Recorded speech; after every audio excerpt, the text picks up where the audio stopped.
my name is Subash. I'm an engineering manager at Fivetran. Um, uh, I've been a manager for almost 1.5 years now, and prior to being a manager, I was at Fivetran again as an engineer for 5+ years.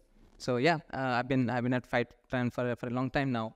So today I'm going to talk about how we are building a data lake solution using DuckDB. And before that, I just wanted to thank Hannes and the DuckDB team, and they have been very helpful. And we have a consulting contract with them. We work with them almost every day, maybe, to enhance our architecture, make sure like they help us, and we help them out just to figure out how we can improve DuckDB as well.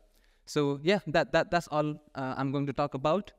So the first thing, so today we're going to I'll just give you a brief walkthrough of who we are, Fivetran as a company, then data lake as a destination, what we offer, then our architecture about data lake, and how we are using, how we are leveraging DuckDB for merging data. What are the enhancements we have been working with DuckDB, and what we want to improve in our data lake architecture in future. So about Fivetran. So Fivetran is the automated data movement platform, empowering different companies to get their data without any code. So that's true. You go to our dashboard, you add a destination, and you add a connector, and that's it. Yeah, you don't have to worry about anything. We extract the data, and we load the data into the destination periodically based on your chosen sync frequency. So there are different kind of connectors we support. Cloud apps like Facebook, Instagram, many other reporting connectors as well. Then databases. This is very popular. We can extract data from almost all the databases like Postgres, MySQL, SQL Server, SAP HANA, etc. and etc.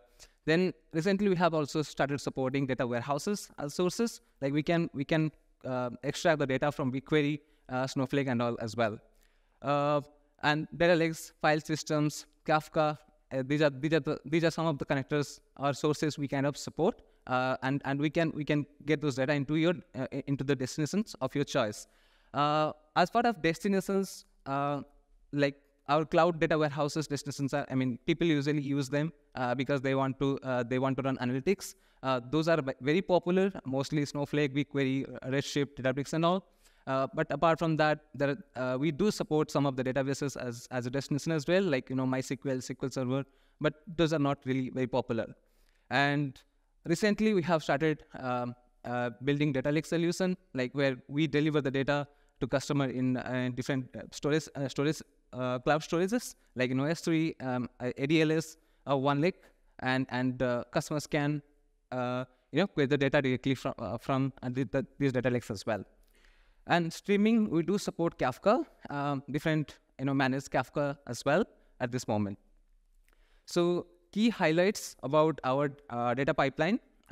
So whatever data we provided to customers' destinations are deduplicated and normalized data. We don't.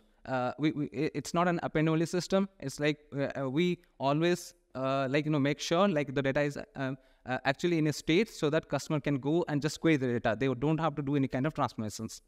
And we also support column blocking and hashing, which is very that's a definitely requirement for a lot of companies.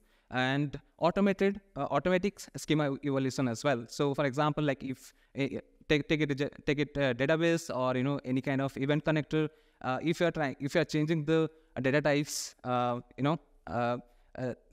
if you're trying to change the data types and all, we can definitely support that. You don't have to interfere at all. It will be done automatically by our data pipeline. So that's briefly about Fivetran. And we have 400+ connectors right now and 14+ destinations. So yeah, please go to our website. You can definitely check it out. And what's our mission? So it's very simple. Make access to data as simple as simple and as reliable as electricity. So we have tried to keep everything pretty simple for the customers. Like I was telling before, you just need to give us your credentials for your connectors and your destination, and that's it. we'll take it from there. And data lake as a destination. Yeah. So this is pretty. We have definitely seen a strong growth in data lake adoption recently, and definitely our customers also want to use it. So that's why we kind of started showing more interest in this. So, but why exactly we started building data lake destination for customers? Customers can dump the data into any storage, and they can transform and use it. But why we are trying to do it? So an unmanaged data lake requires a lot more attention. You have to manage the metadata. You have to see what kind of table format has to be used and all those things. What Fivetran does is it automates everything for you. We do support iceberg and delta as a table format, and that's done. That is kind of handled in the pipeline itself. There is no transformation after we load the data. And regarding the size and complexity of the metadata, regardless of the size and complexity of the data, we do manage the metadata for you, and SL compliance is also enforced. And the biggest thing is, customers can query the data once we load the data in the data lakes. So this is briefly about what we offer. First one is Fivetran managed load. What does this mean? So when you load the data into any data warehouse, there is definitely a compute cost. But we have taken that out into Fivetran's infrastructure. So basically, customers do not have to pay for the compute cost, when the data is being loaded to their S3 destination or Azure storages as well. Ease of use, very less configuration.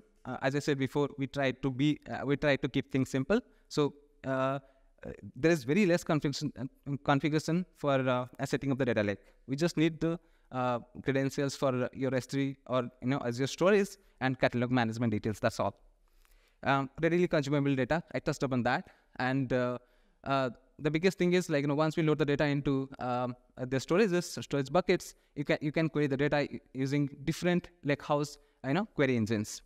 And last thing is automated table maintenance. So as we keep on loading the data into the data lake, there will be always there will be always some files which are expired. That is not part of any snapshots, and that is not getting used at all.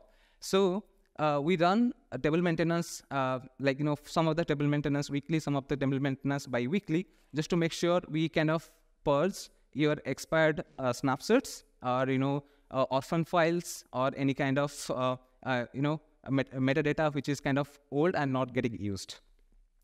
So as it shows in the diagram, right now we support data lake in two clouds, AWS and Azure.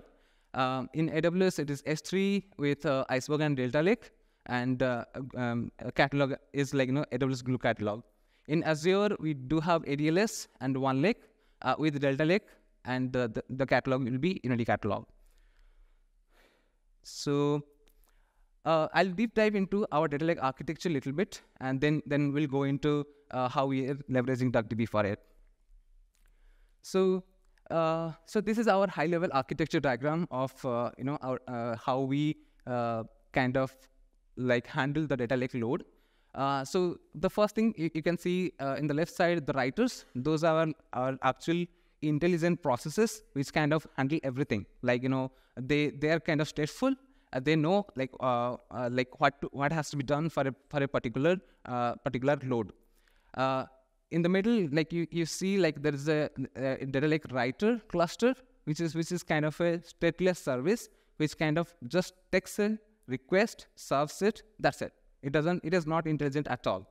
So yeah, going into detail, to design this architecture, there were two things that was kept in mind. First thing is simplicity. Second thing is scalability. Because without having a scalable solution, we cannot really take the compute whatever a data warehouse does for ingestion. That's something we cannot do, right? So the objective of our architecture again is like I mentioned before, we want to deliver deduplicated data, and it should be SL compliant, and we have to do metadata management, and then we have to consider scalability and performance as well. So what we do as part of writers in this architecture is in Fivetran we first take a look like if there is any schema that has to be updated for the data lake. If yes, then that's something writer kind of takes care. Now let's say there are lot of files that has to be rewritten. There are we'll have some examples a little bit later. But if there are 5 GB or 10 GB of data that has to be rewritten, that is something we cannot do. We can do in one request. It could be possible, but that won't be a scalable solution. Either it will be too slow, or we would require more resources. So for that, what we came up with is we'll have our Kubernetes pods deployed, which has each pod has DuckDB running in it. And our writer will take that 5 GB or 10 GB workload and split it into smaller workloads, so that they can be executed parallelly. So now that's what writer does. It decides, okay, this is the workload size, and it kind of splits them into smaller workloads, then sends those requests in parallel to the DLW servers. So what does DLW servers do? They leverage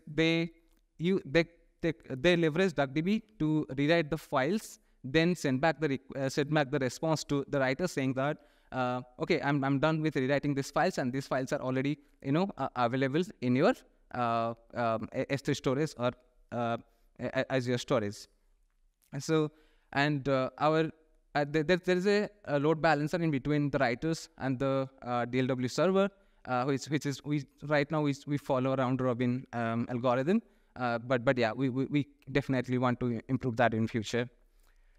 And regarding the DLW server, like I mentioned here, we do support Iceberg and Delta Lake format, right? But our DLW server is agnostic of the table format we want to deliver to the customer. In DLW server, right now, we support only Parquet files. Basically, while running a query, we give the input as Parquet files, and we kind of produce the output in Parquet files as well using DuckDB.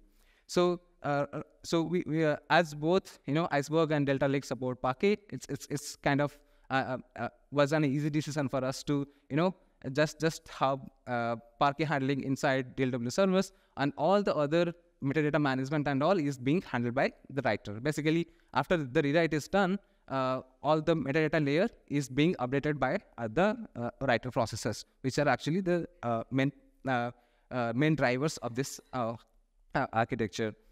So DLW server is responsible for downloading and uploading and rewriting the files. So in this case, if you see on the top, we have in the AWS infrastructure, we have S3 bucket. For that, we have data files and some metadata files. Then Iceberg table format and catalog.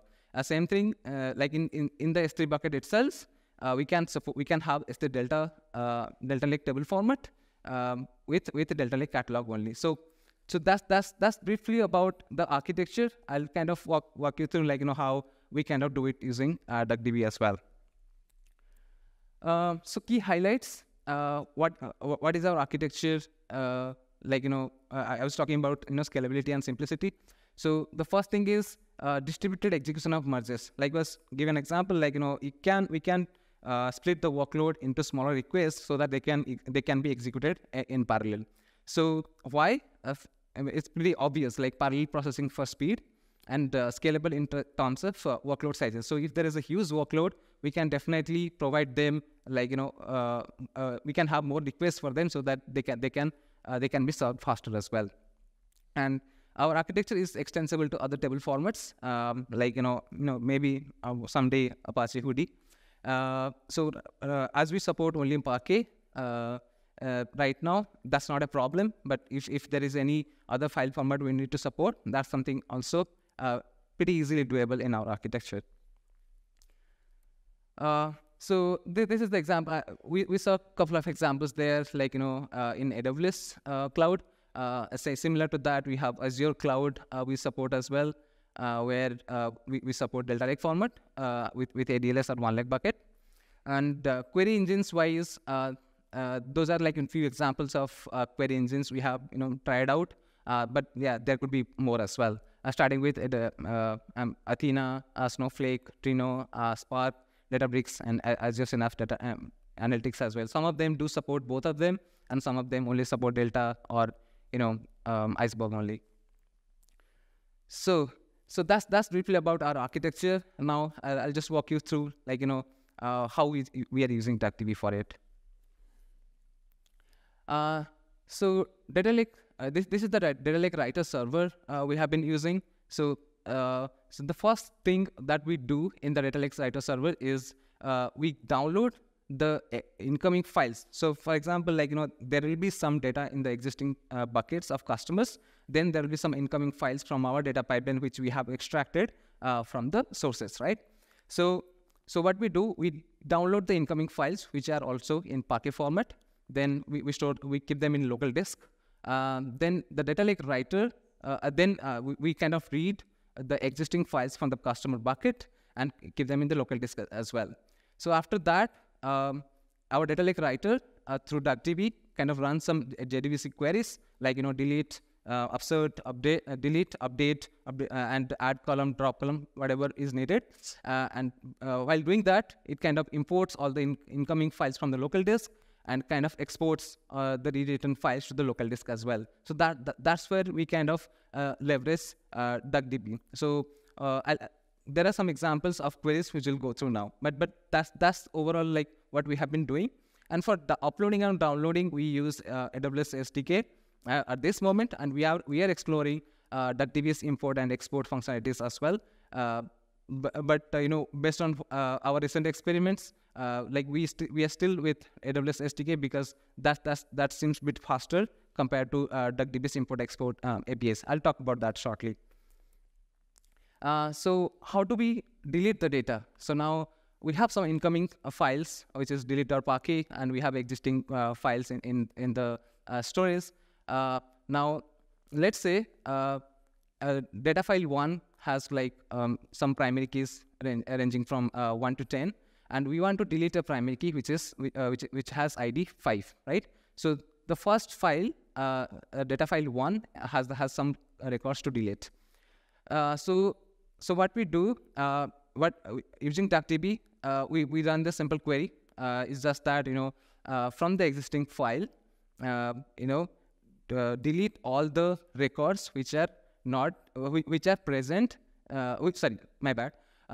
From the existing files, write all the records into a different file where the primary keys does not exist in the incoming file. Basically, we just want to retain the records which are not being deleted, right? So as simple as that.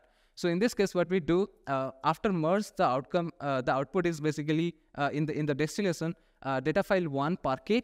It is unlinked from latest snapshot, and data file 3, which was uploaded from the DLW server, that is getting added to the snapshot. So now data file 2 and data file 3 are part of the latest snapshot. So that's about delete. Now for upsert, we use a similar technique. The only difference here is we apart from deleting the records from the existing file, we also append the incoming data. So this is basically delete plus insert approach for upsert. So in this case, same thing. We deleted the records from the existing file.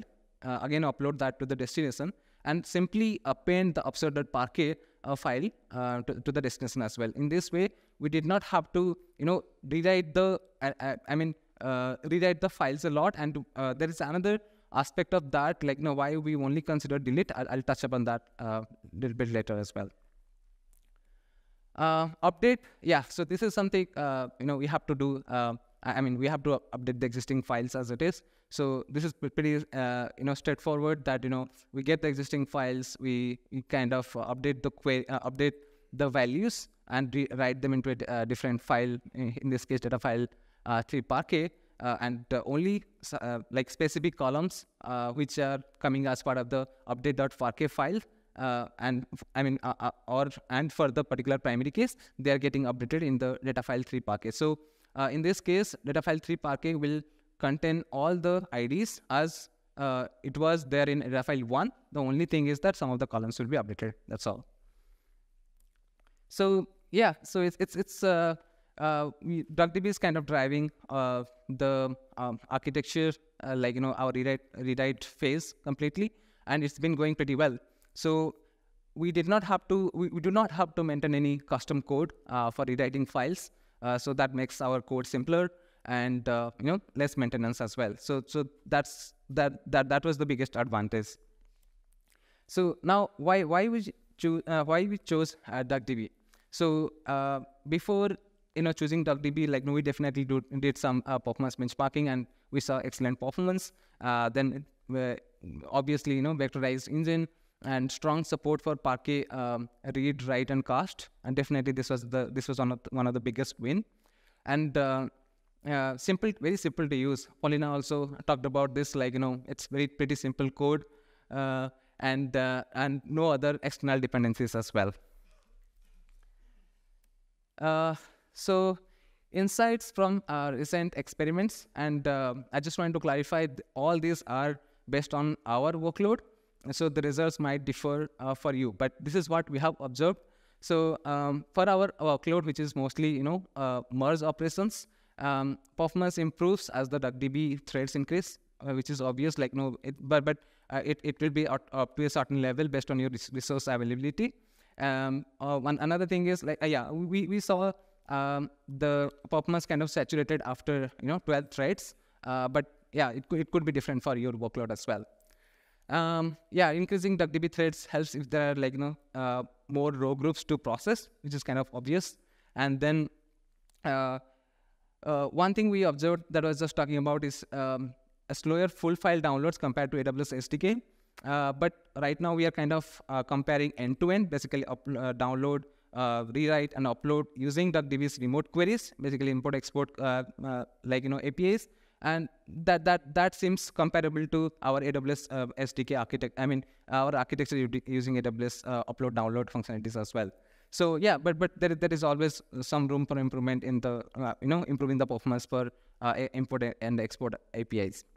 And as in our architecture, we do a lot of disk I/O.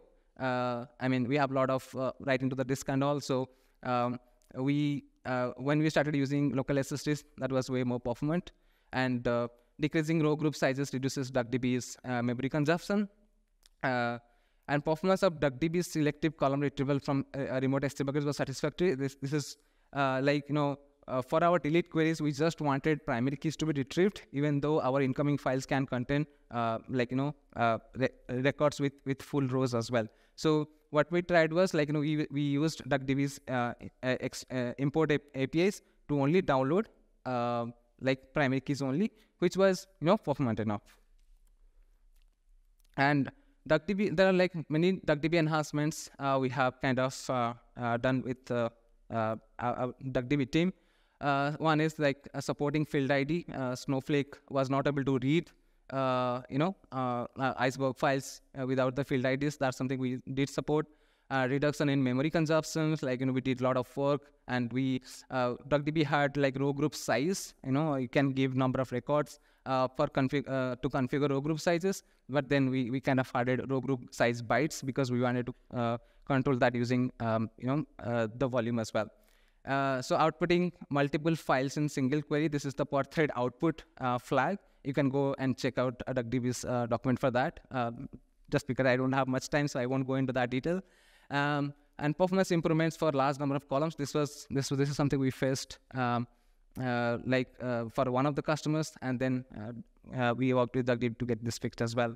And ongoing and upcoming enhancements are full encryption support. The support is already there, but we are still working on enhancing the performance. And output file routed based on size threshold. This is we have DuckDB has per thread output, but at the same time, what we wanted to do is we wanted to stop writing to a file after a size, because our architecture kind of is based on that. So that is something is ongoing. And like I mentioned, import and export performance improvements as well. So the last thing I'll touch upon is like what our data lake feature explorations, what we're trying to do. So fully pipelined rewrite using remote-only DuckDB queries, which I was trying to explain before. So this is in experimental phase right now. So we'll kind of get onto that if it works out. Then support merge on RAID. A lot of query engines do not support it, so that's why we did not work on this. But this is already designed, and we are ready once we have like a few query engines to support it. Then data sharing between data lake and data warehouses. This is again in investigation or experimental phase. And auto partitioning. That's something we don't support right now, but we are planning to support it shortly as well. So yeah, that's what I wanted to discuss about how we're leveraging DuckDB to build a data lake solution. So thank you, and if you have any questions, I can answer.